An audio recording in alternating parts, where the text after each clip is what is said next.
Today on Clicks and Coffee, we are joined by Nate Hamme, the President and Executive Director of the Ceca Foundation. Nate is an industry leader in caregiver recognition, helping healthcare organizations enhance patient experiences, retain employees, and improve overall care quality. With a strong background in nonprofit leadership and technology innovation, he has grown Ceca into a vital partner for hospitals and senior care communities nationwide. I'm excited to hear his insights on workforce challenges, innovation care solutions, and the future of healthcare recognition. Nate, thanks for being here. Oh, it's a pleasure. Thank you, Alex. So, can you tell us a little bit about the Ceca Foundation and how you got involved into the foundation? Ceca was founded in 2013, so we've been at it for a little more than a decade here. My background was actually in mobile technology. I worked with a startup company for about a decade, doing product development, business development, and while it was very cutting edge stuff that we were doing at the time, this was in the pre-iPhone world, and so we were working on candy bar phones and the Razor flip phones and things like that. Oh yeah. It was very clear that the technology was changing, society was changing, and so it was a lot of interesting things that we got to work on, but it felt a little bit like I was, putting my 10 hours a day in helping sell ad space on mobile phones, and it wasn't exactly, I think, where I desired to be long-term. But that being said, it gave me a background, I think, in some important things, technology and mobile technology in particular. And so when I was approached with the opportunity to work with Ceca, they were just getting started. The organization was founded by a family, the Lawler family, and they had been inspired by an experience they had with Matt's mother, Mary Lawler. She was a World War II veteran, raised a gaggle of children, going around the world and staying on military bases. And when Matt's father passed away and his mom started needing a little bit more care than she was able to get at home, they wanted to find a place for her to age gracefully and have a high quality of life. And we were very fortunate to find a community here in DC called Knollwood, who became our first partner as we started the organization. But what struck them was that, in these twilight years, she had remaining friends, and she had family who obviously were very close with her. But the extent to which the staff at Knollwood, from the CNAs and the nurses, but also the housekeepers and the food services staff, all became very close companions for her. And so seeing how much they were able to give the family peace of mind and to provide a really high quality of life for Mary, really inspired them to found the organization, which, as you mentioned, is all about sort of celebrating the accomplishments of people who work in healthcare and in senior living, long-term care. So we've been working very hard these past 12 years to try to find innovative ways to recognize folks who work in this industry, people who dedicate their lives to service and serving those in their communities, particularly the elderly. And it's been really wonderful. As hard as the job was working for a startup technology, putting in the long hours, I've never cried so much in my life, because we get to hear these stories about exceptional people going above and beyond in service of others, people who aren't family, but they're treated like family. And so I think that's a really special thing that we get to do here at Ceca.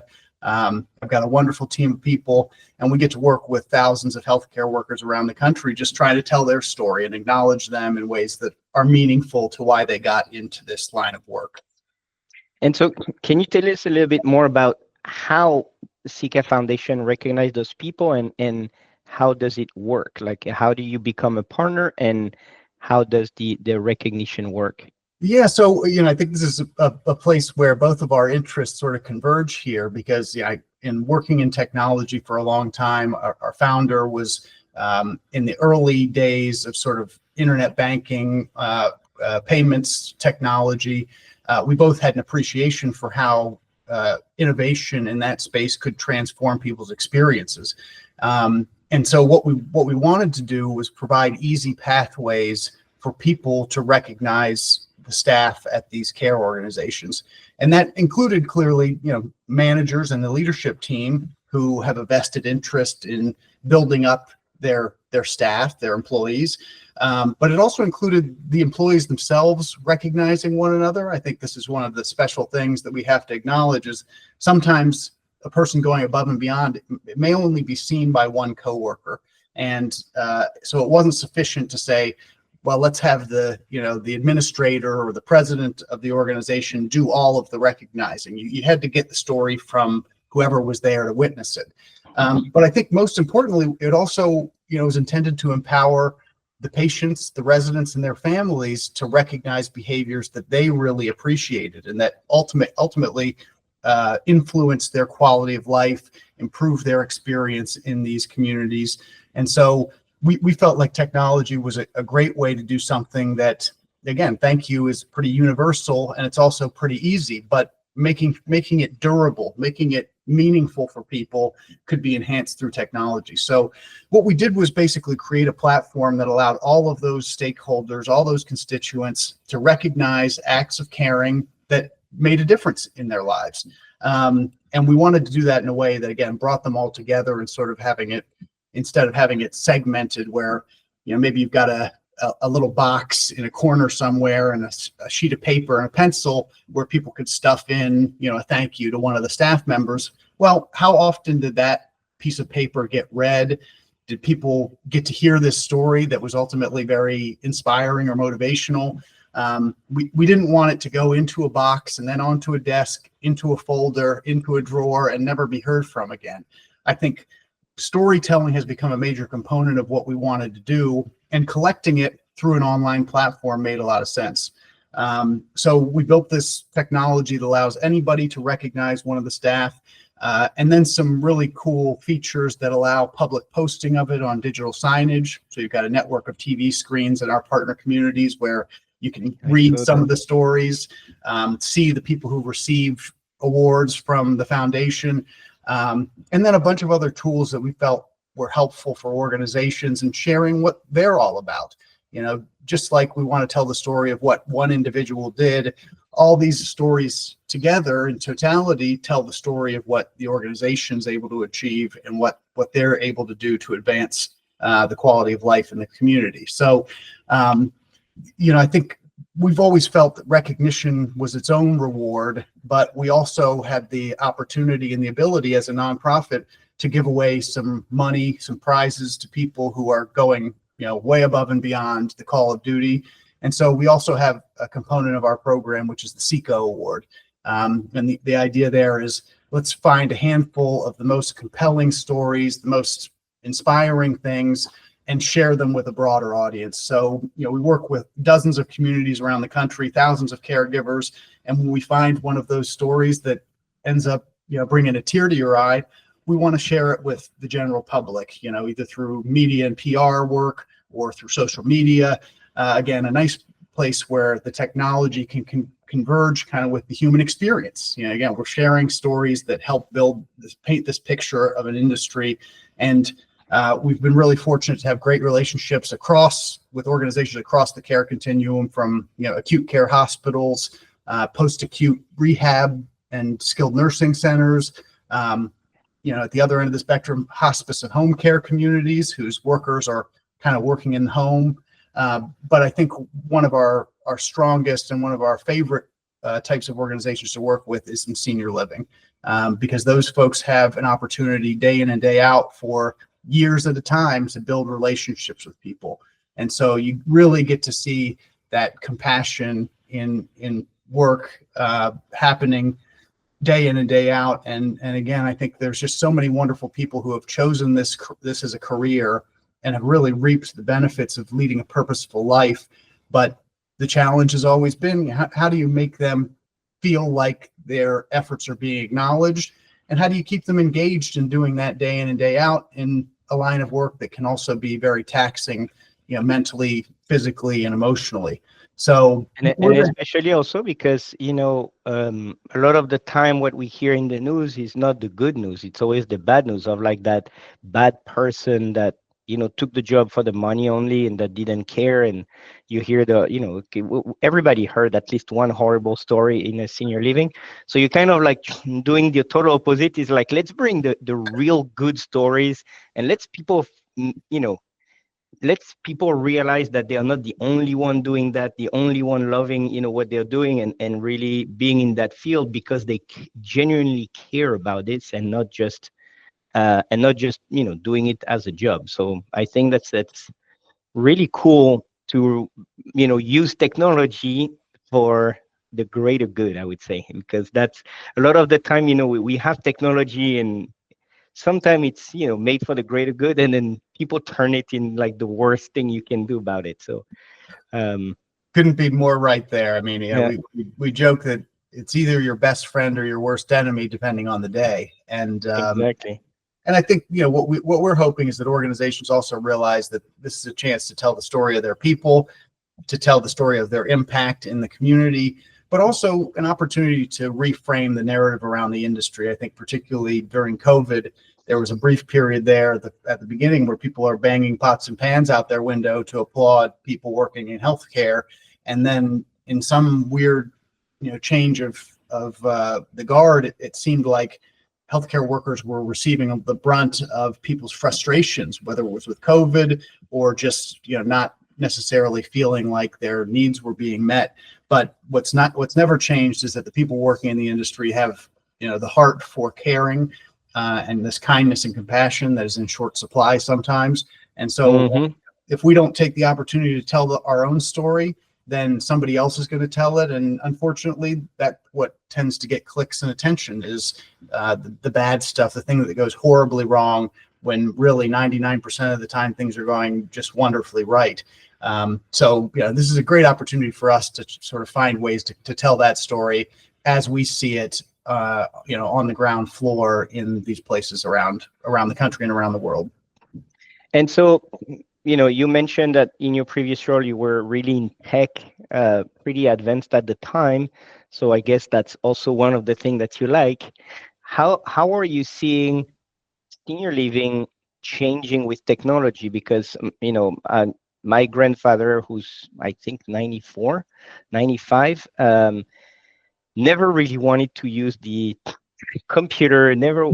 And now, unfortunately, my grandmother passed away a couple of years ago, and she was the one. So she really got into it. She had a laptop, she had an iPad, and was hilarious, and mostly for playing games. But it is what it is. But also to check, Facebook, and see what all of the grandkids, because we all kind of moved around. And so my grandfather is now doing it. So we now have all of these people being a lot more online and connected. So how do you see technology, changing things in the senior living? Yeah, it's a great question, and I've got a lot of thoughts here, but I'll try to stick to some of the main ones. One, during COVID and even before COVID, there was a cultural shift happening where care for seniors, care for the elderly, used to be almost exclusively done in the home. Multi-generational families. The young generation would take care of the old generation where they lived, and for a number of reasons, and some of them I think economic and but largely cultural.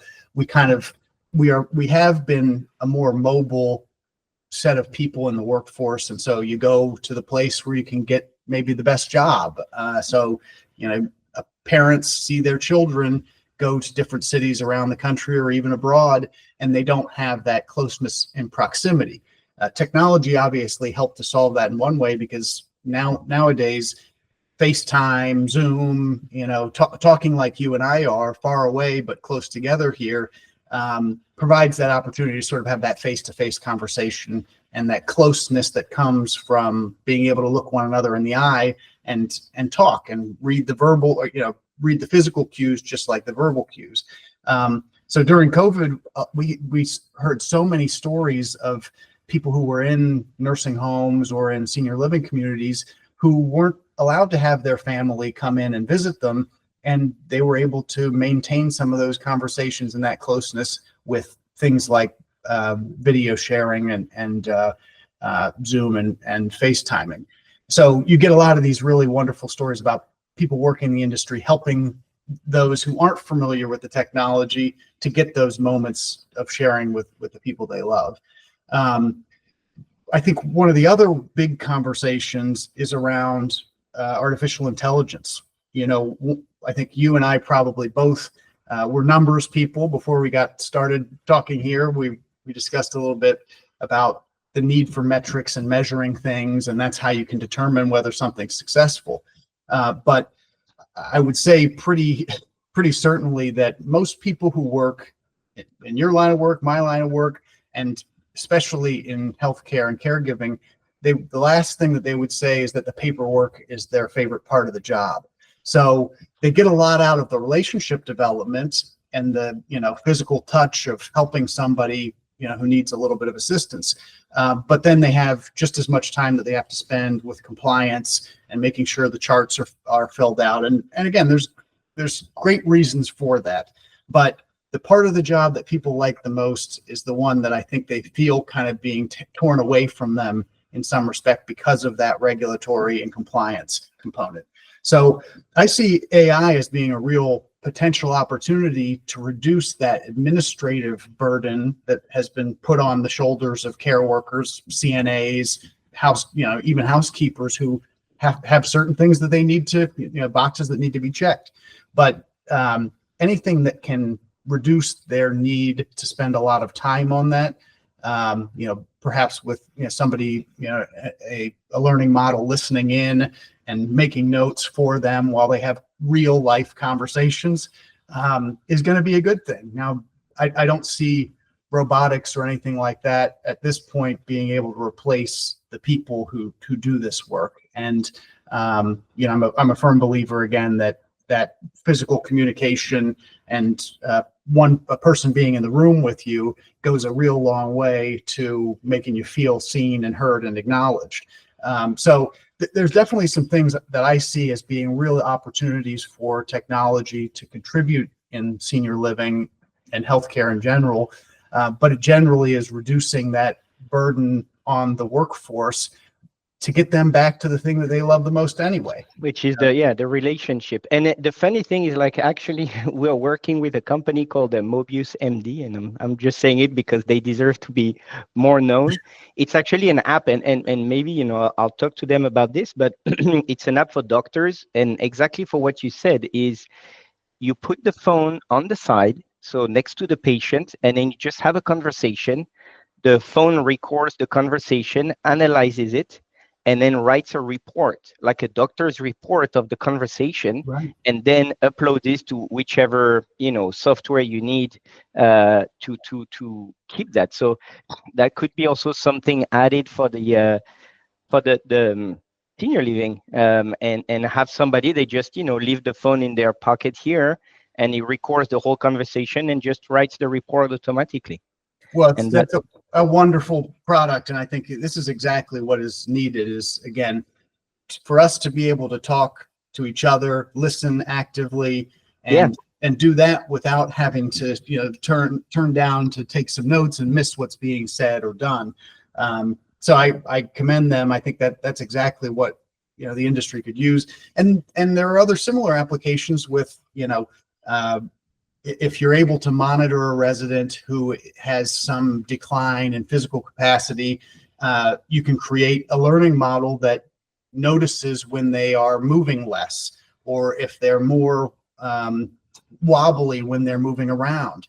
And those things can, again, draw people's attention to something when they're stretched thin, they're caring for a lot of people on their hall or floor, and knowing, hey, I should probably give some extra attention to this person because they're having a tough time, or they haven't gotten hydration station, they haven't had water in 6 hours. All these things that help you identify exactly how mobile people are and what their current physical capacity looks like. I think it's fascinating. Yeah, and we have actually one company that we're trying to get on the podcast, and they do analytics for senior living, video analytics. So it's exactly that, of making sure I think that one of the biggest one is going to be more for safety. So, Mhm. if somebody falls, like right away, because the AI can analyze if people are just laying down or falling, um, and that would alert, very quickly people. But I love your idea of, bringing it to really the whole care and being able to really identify, because now with facial recognition and as you said, pattern recognition, you can totally check that the residents, are being taken care of optimally, and really put less burden on the people of supervising, and more on the caring, and really like the active caring, and even proactive, because if the system detects that this person should hydrate a little more, we say like, hey, go see Bob, and then make sure that he drinks. Boom, done. It's like make your life so much easier. Yeah, wearable devices, and I think again the sky is the limit here, and my emphasis is always on this should not be something replacing the human element in No, you can't do caring for one another, that. Yeah. but it should be something that creates efficiencies. Now, without getting into politics or political here, there's always a question of things like who's going to pay for this, that, or the other thing. In America, clearly Social Security, Medicare, Medicaid are big topics of discussion because people don't exactly know what is going to happen to them as we go into the future. But I'm much more of a optimist in the sense that technology can be there to create efficiencies and streamline processes. The extent to which that saves money is always a good thing. I don't ever want it to go in the direction of the cost cutting, as we're seeing in some capacities here, where denials or prior authorizations are kind of wielded as a battering ram to cut down on costs. The cost is an investment in people, and that so long as we remember that investing in the human element in the workforce is always a good thing. You reap the benefits. You get the positives out of it. That's where we should be focused here. Is this caring for people and supporting the people who are doing it. And so, do you have any recent stories we can talk about? Of the recent winner, or something. Just I know you have many because you can see them on the website. But if you have just one to kind of give an example of what's happening at Ceca. Yeah, sure. Again, this is one of those jobs where I feel very fortunate because I get to see so much of the good that's happening in life and the people doing it. As an example, there was a resident in a skilled nursing setting whose granddaughter was getting married, and they lived very far away. And obviously, a wedding is its whole set of things in terms of coordination and timing and logistics. And one of the transportation staff members volunteered to drive this gentleman several hours to get to the wedding. Stayed the entire time at the wedding. She was kind of an extra guest for them. Made a lot of friends with the family and the loved ones, to ensure that this person was able to be there to dance at his granddaughter's wedding, and then driving him back to the community, having these conversations about, oh well, it must have been really good to see your Aunt Edna, and that's the type of stuff that really gets you thinking about the meaningful stuff in life. And this person just taking that extra time, volunteering their time to take someone to a really important and momentous occasion. We hear That a lot. is really nice. Yeah, I mean, isn't that lovely? I think again, when you put it like that this is about people ensuring that they get to do the things that they love for as long as they possibly can. It's really moving and inspiring. And then you get a lot of stories about things that are just kind of day-to-day caring. But we honored somebody recently who works in a department that's not at all related to activities, but they would come and basically sing for the residents. This gentleman had a great voice, and he would do some of the old standards, sing songs that they remember. We've got a lot of communities that do things like fashion shows or talent shows that involve the staff coming in on a time when they wouldn't normally be there to make the residents happy. It really is just activating people and the things that they love doing in ways that can support that high quality of life. So there are so many of them, but and there's never enough time to go around in terms of being able to recognize and acknowledge them. But we're trying to do it each day because they happen each day, and these folks deserve to be seen for what they're doing. And on top of that, what is great is kind of like a virtuous circle where you see, oh, that's a great idea. Why don't we try to do that in our community as well? And kind of also allows you to have a guide of, what is amazing and how can you, because sometimes you just don't think about it. And then you see it, maybe on one of the TVs or the articles or anything. And you're like, oh my God, this is such a good idea. Why don't we do that? It's a great point, and that's something we've been really focused on, was allowing our partners to kind of share this stuff with one another, because as you said, many of these things can be applied in different communities in unique ways, and you use the term virtuous cycle, and I think it had me thinking, because a lot of times folks who work in a specific job function end up doing that thing very well. They get opportunities to become managers or leadership team members, and they're still really good at whatever that job function is, but now they're in a position of managing others, and they may not have been given those soft skills that help with managing other people. And a lot of times you have kind of the opposite, the vicious cycle of critiquing, negative feedback, or you're not doing this right. There's an old saying called shame, blame, and retrain. You make a person feel bad about it, and then you reteach them how to do it. How about the other way around? You point out the good things that people are doing, and they realize, oh, that's something that I can replicate in my own activities on a day-to-day basis. So you turn the vicious cycle into a virtuous one, and positivity tends to breed positivity. And if somebody holds the door open for you, you tend to be sitting there waiting for the next person to come through because you want to return the favor, pass it forward, pay it forward. So I really love that. No, that's totally amazing. And so we've been talking about, really how to keep helping make people feel better. And so how do you see really the Ceca evolving in the future? What are the plans? Because I know it started 10 years ago, which usually foundation is like 50, 60 years ago. So how do you see Ceca evolving and growing?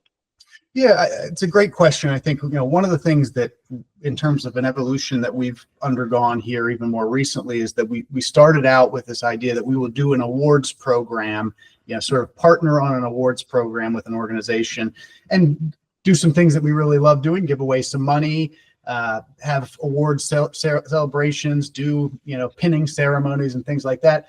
But we realized that more and more it's really about the recognition. They don't need a trophy. They just want to know that somebody appreciates what they've been doing and when they're going above and beyond. So we've become more focused on just getting more recognition, getting more people seen for the things that they're doing, than about the awards themselves. One of the new features that we just sort of launched is the ability to do video nominations. Again, turn this from typing out a little essay about why Alex is such a wonderful caregiver to being able to record yourself saying, oh my gosh, you won't believe what I just caught Alex doing. He was spending this extra time with the resident, and you could tell he felt so loved. And that's another good way of getting people connecting and feeling motivated and that they're doing something meaningful. But I think a lot of the other ways that as a nonprofit we're trying to achieve this mission, in addition to sort of helping to tell the story of people and organizations in the industry, is to try to help with workforce in a more broad way.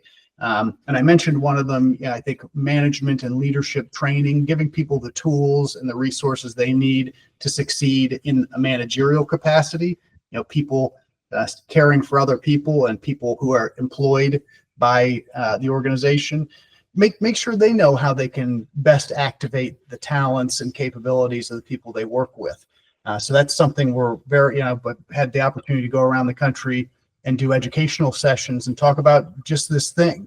How can you use recognition to reinforce people's best actions and get more of what you're looking for, which is engaged people who are willing to go above and beyond in service of the patients and residents. So I'm excited for the future, Alex. I think, we're looking forward to working with the industry and partnering with groups that have kind of this same mindset that there's so much good happening in senior living, skilled nursing, nursing homes, and yet we don't get to hear about it unless we take the time to sort of share it in a meaningful way. So that's something we're focused on. We're actually in the middle of our sort of annual process of selecting the National Ceca Award recipients.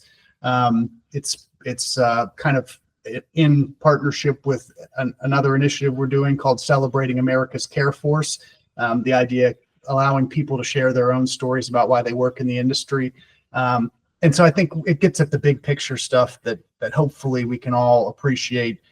Thank goodness there are people out there serving as care workers and caring for the elderly and people like they were their own family.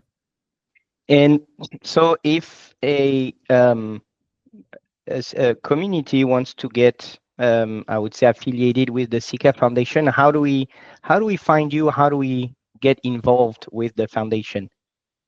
And I appreciate you circling back to that. I mean, obviously, as a nonprofit, we would love to grow. We'd love to impact more people. You can visit our website, cecafoundation.org, CECA foundation.org. And there's a contact us method there. You can even email me. I'm happy to give my email address out there. It's nhamme, Hamme, at cecafoundation.org. And we have partners all across the country. As I mentioned, acute care hospitals, skilled nursing, long-term care, senior living. And if you're looking for something that you'd like to, raise morale, improve morale, you want to limit turnover, unnecessary turnover from people who decide to go in a different direction, or just do something that's going to be a fun initiative to uplift people throughout the organization, come talk to us. Again, we're not here to make a buck. We're here to make a meaningful difference in people's lives. I think a lot of times people take a look at the bottom line as being the number one indicator of whether they're successful, and we are looking at what's at the bottom of people's hearts. The good stuff that people are doing. So we welcome anybody to reach out, become a part of our network, or even just have a conversation. I love talking to people. I love talking to you here. Getting to know a little bit about what your organization does, and finding ways that we can support one another, I think, is always a win-win.